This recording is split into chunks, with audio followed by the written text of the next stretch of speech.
जय जगन्नाथ पुराण पीढ़ी को स्वागत। आज प्रसंग गुरु को अभिशाप। एकदा गुरु परशुराम शिष्य कर्ण कूल मथा रखी शयन कर समय एक विषाक्त कीट आसी कर्ण को दंशन कला। मात्र कर्ण गुरु निद्रा भंग हो भावी से विषाक्त कीटर दंशन जनित जंत्रणा को निश्चल भाव में सहीगले। गुरु उठी न जातु तांको निद्रारे व्याघात न हो से कौन प्रतिक्रिया प्रकाश कले ना। किछि समय पर कर्ण क्षतस्थान रक्त क्षरण हो गुरु उपरे पड़ा। रक्त बुंदा पड़ू गुरु निद्रा भंग है। गुरु उठी देखिले एक विषाक्त कीट कर्ण को दंशन करिछि।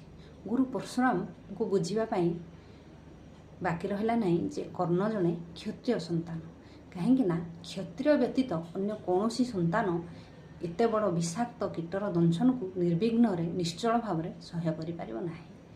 मात्र गुरुंकर शर्त थिला से केवल ब्राह्मण संतान मानू शिक्षादान करेंगे, कौन क्षत्रिय संतान को से शिक्षादान करेंगे नहीं।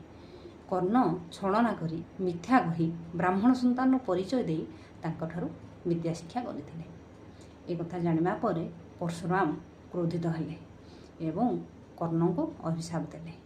तुमे छलना करी बा मिथ्या कही मोठारु जो विद्या शिक्षा करिछ सेही विद्या तुमको आवश्यक समय मने पड़ो ना, अर्थात सही विद्या तुमर विस्मरण हो सठिक समय ताहार उपयोग तुमे करिपारिबो नाही। यही कारण गुरु अभिशाप जो कर्ण अर्जुन युद्ध समय कर्णकर से मंत्र आदौ मन पड़ा ना। फल से मंत्र द्वारा दिव्यास्त्र को आवाहन करें ना एवं अर्जुन ठारू पराजित हेले। यह कर्ण को गुरु परशुराम देथिबा अभिशापर परिणाम। जय जगन्नाथ।